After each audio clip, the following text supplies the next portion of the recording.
Olá, hoje eu vou conversar um pouco com o Gustavo Capone. Ele é um pesquisador da Universidade Federal de Santa Catarina e eu queria saber algumas curiosidades que eu tenho em relação à teoria da evolução e dois artigos especificamente que ele escreveu. E ele vai conversar com a gente, vai bater papo, vai explicar aí a, a origem dessas pesquisas. Como vai, Gustavo? Tudo bem? Tudo bom? Como está você? Tudo bem? Tudo tranquilo. Você é brasileiro, argentino? O que que você é? Bom, eu sou nascido na Argentina, né? E estudei lá a graduação. Depois já migrei para o Brasil no ano 90 e, no, desculpa, 87 para iniciar pós-graduação na Unicamp. Fiz mestrado e doutorado e desde o ano 93 sou professor na Universidade Federal de Santa Catarina, né? Defendi o doutorado no ano 92. Bom, já agora sou naturalizado brasileiro e, além do mais, também tenho cidadania italiana, né? Então tenho tripla cidadania. Você pode viajar para todo lado, tá? Todas as portas estão abertas para você aqui. Sempre depende mais do cartão de crédito, né? Do que do... É verdade. Gustavo, me fala uma coisa. E você está aí em Santa Catarina desde 95? No, no, 93, 93. Primero, bueno, más 90, de 93, primero llegué como profesor convidado en un programa de posgraduación en enfermaje, donde fue una experiencia muy tuya, con condiciones de trabajo que nunca se repitieron la misma carrera, y después sí, justamente no hice después concurso para filosofía y ingresé a trabajar en filosofía no ano 95. Marzo de 95 ya ahí sí entré como profesor efectivo no departamento de filosofía, no cual ahora soy ya, después de tantos años, profesor titular, ya na etapa, no último nivel da carreira. Ok. Gustavo, eu vou chamar a vinheta. Ó, eu posso te chamar de Gustavo mesmo, né? Sí, no tem problema, claro. Sim. Viu, Gustavo? Eu vou chamar a vinheta e depois a gente vai entrar especificamente nas perguntas sobre o artigo que eu vi, que eu dei uma lida, fiz um voo panorâmico sobre a concepção estatística da teoria da seleção natural. Fiquei extremamente curioso. Então, eu vou chamar a vinheta e a gente vai entrar no assunto, tá bom?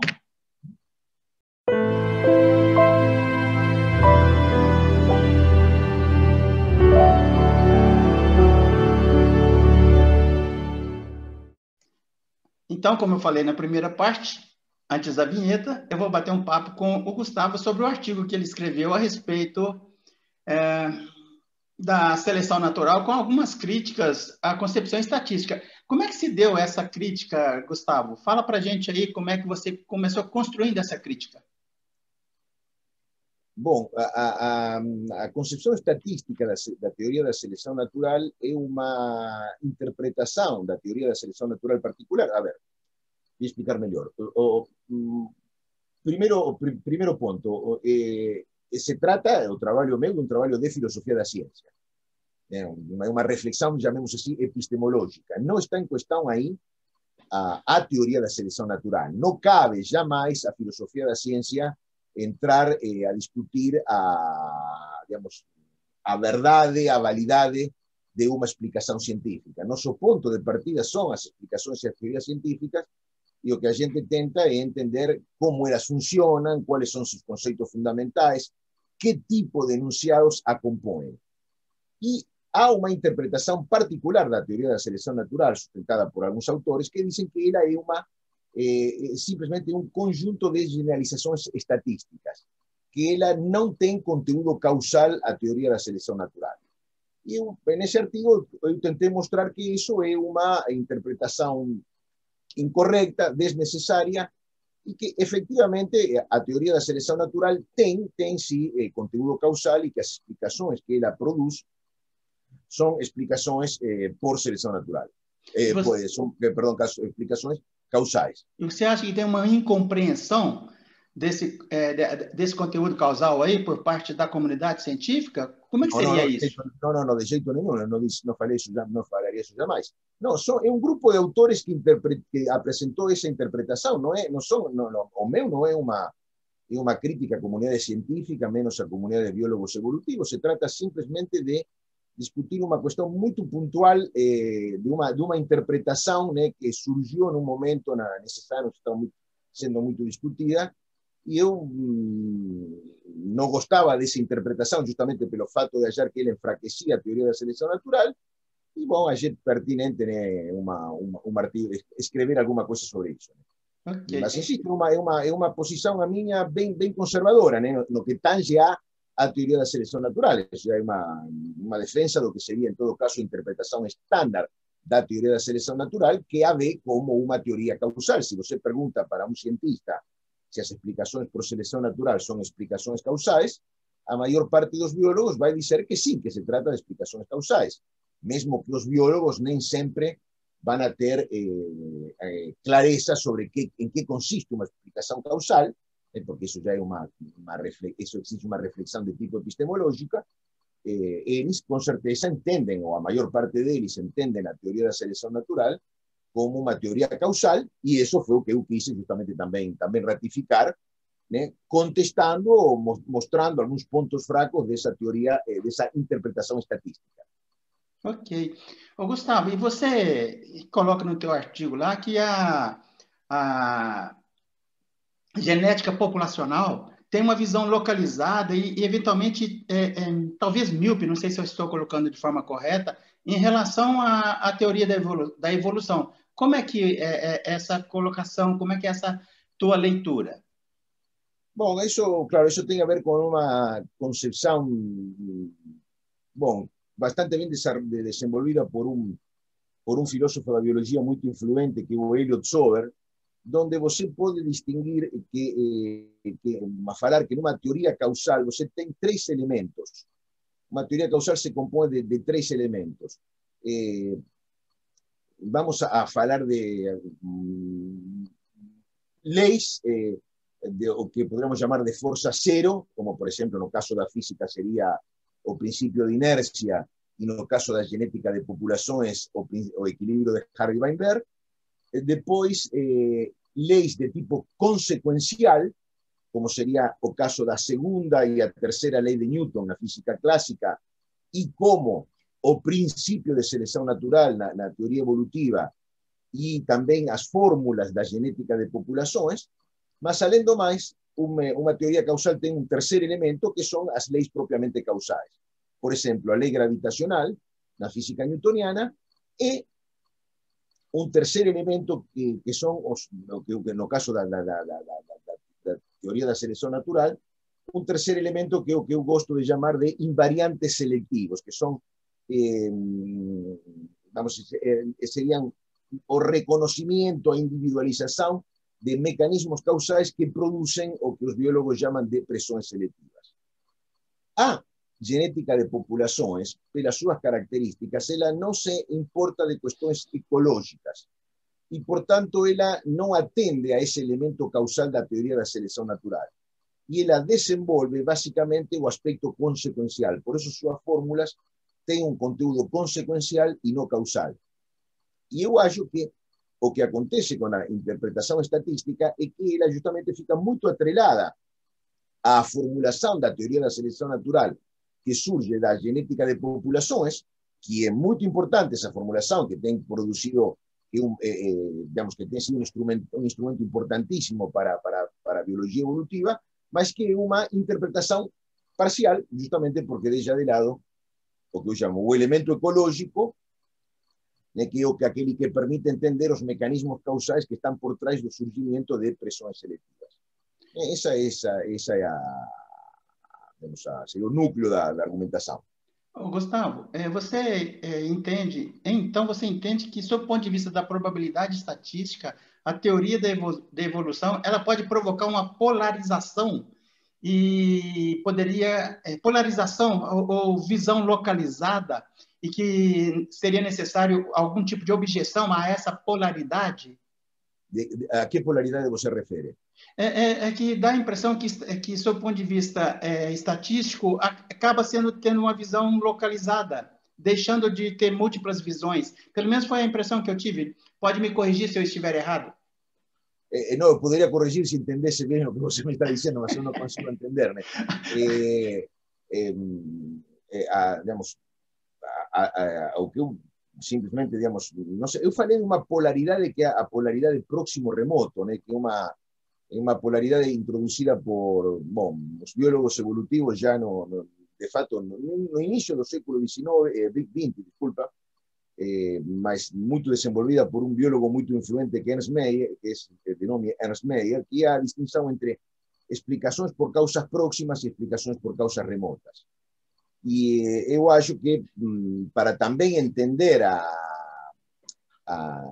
digamos, o carácter causal da teoria da seleção natural, é necessário assumir, né, essa distinção entre causas próximas e causas remotas e reconhecer que o conteúdo causal das explicações por seleção natural estão no nível do que Meyer chama de causas remotas, esto na forma en que a gente traduce eso para portugués y español, embora a palavra inglesa seja ultimate en lugar de remoto, mas hay uma complexidade de tradução que levou que no portugués e no español a gente tinha escolhido a palavra remoto como tradução, finalmente não sei se tem sido uma boa escolha, mas é o que habitualmente se faz. Então, a minha referência à polaridade é bem específico para isso, né? Okay. Estes autores da teoria estatística no reconocen, no llevan a serio esta polaridad colocada por Meyer, y eso es lo que lleva a eles a defender essa interpretação, a meu entender, incorreta da teoria da seleção natural. Ok. Era nesse sentido mesmo que eu tinha feito a pergunta. Mais ou menos em que ano você escreveu esse artigo? Eu não me lembro agora, acho que em 2014, por aí, acho que foi publicado, né? Relativamente recente. E teve alguma repercussão em função de ser uma visão crítica? Teve alguma repercussão? Não, porque não é uma, veja bem, não é uma visão crítica, primeiro, certamente não é uma visão crítica da teoria da seleção natural. Primero porque no me interesa, porque en realidad, en primer lugar, porque eu não vejo que haya necesidad de fazer nenhuma crítica à teoria da seleção natural, mas sobre todo porque não cabe a nós filósofos da ciência, en tanto que filósofos da ciência, pelo menos, fazer críticas a uma teoria científica. Aos que compete fazer críticas a uma teoria científica é aos próprios cientistas. E meu trabalho está no nível da filosofia da ciência, não no nível da própria ciência. Portanto, eu não é uma crítica à teoria da seleção natural, é uma crítica, digamos, a uma interpretação muito questionável e, como eu digo, é uma defesa de uma posição, a minha é uma defesa de uma posição ortodoxa, então imagino que por isso não teve tampouco tanto impacto como podem ter tido outros trabalhos. Entendi. Legal. E você costuma fazer críticas ao design inteligente. Fale um pouquinho sobre isso. Bom, eu tenho escrito alguma coisa sobre isso, sobre teoria do design inteligente. Eu tenho duas linhas, duas apreciações, duas coisas, acho que é importante dizer sobre isso. Primeiro, essa teoria que eles sustentam, chamada da complexidade irredutível, digamos, o primeiro que tem que dizer, e que é o que explico naquele artigo meu, no 18 Brumário de Michael Vicky, é que isso não é uma dificuldade para a teoria da seleção natural, né? De fato não existe essa tal de complexidade irredutível, e que essa dificuldade já foi respondida por Darwin, sobretudo na quarta, digamos, ele mais ou menos deu uma primeira resposta a essa dificuldade ele próprio, na primeira edição do livro, em 1859, sobre a origem das espécies, a esclarecer um pouquinho mais na quarta edição, acho que é de 1865, e depois isso deu lugar a uma formulação de um biólogo evolutivo muito influente, também seguidor do Darwin do século XIX, que é o Anton Dohrn, que ele falou do princípio de sucessão de funções. É a ideia de que as estruturas biológicas van evoluindo no somente en virtud de ir siendo seleccionadas por un determinado desempeño funcional, sino en virtud de que ellas van mudando de función, digamos, conforme ellas, digamos, las mudanzas estructurales que ellas van sufriendo permiten a ellas mudanzas de función que colocan a ellas sobre la presión o las transforma en alvos de diferentes presiones selectivas. Y ese principio de la asociación de funciones fue justamente propuesto para responder a autores que ya no século XIX tenían avanzado algo semejante a esto que Michael Behe llama de complejidad irreductible y que ya tenía sido colocado y ya tenía sido respondido. Eso entonces, digamos, a teoría de Michael Behe coloca una dificultad que no existe, ya respondida. Eso está explicado no texto, incluso no texto me tomé trabajo de explicar cómo esa alternancia de funciones permite driblar esa dificultad aparente que sería a la complejidad irreductible. Y después a otra apreciación que, de facto, eso no artigo no está tan bien desenvolvido, ¿no? Mas, que tal vez alguna vez merecería una segunda versión esa parte, mas está embrionariamente desenvolvido, o no está dito con toda clareza que podría ter dito eso algunos años después, es que a teoría do design inteligente no es una teoría científica, no solamente por ella tentar responder una dificultad que no existe, sino que ella no es una teoría científica por quebrar una de las reglas fundamentales del método científico, que ha de você explicar procesos naturales siempre a partir de variables y de mecanismos que, pelo menos en algunas circunstancias, sobre ciertas condiciones, en cierta medida, puedan ser intervenidos experimentalmente. Sí, por ejemplo, selección natural.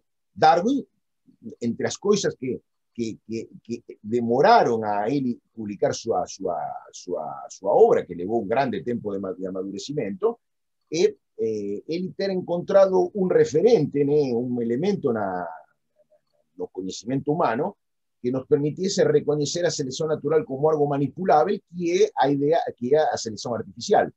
La selección artificial muestra a selección natural como algo que está a nuestro alcance, ao ponto que nos podemos, vamos a decir, exercer a selección natural na selección artificial. Além más, posteriormente, a genética de populaciones experimental, o que hoy se llama experimental evolution, son áreas donde justamente la selección natural aparece como una variable intervenible experimentalmente. Ahora, lógicamente, ninguém puede pretender intervenir experimentalmente sobre el diseñador inteligente, porque ese es Deus, no hay ninguém que va a querer intervenir experimentalmente sobre la divinidad y manipular experimentalmente a divinidades. Mas es justamente por esa razón que a teoría del design inteligente fica fora do dominio do conhecimento científico e se transforma em teologia. Ok. Gustavo, muito obrigado por separar esse tempo para bater um papo com a gente aqui, para conversar. E no futuro a gente volta a falar outras vezes. Eu quero dar uma olhada aí nas tuas pesquisas de mestrado e doutorado, e aí depois eu te proponho, alguns meses para frente, a gente voltar a conversar. Muito obrigado, um abração. Abraço, então. Um prazer, hein? Muito prazer, um abraço.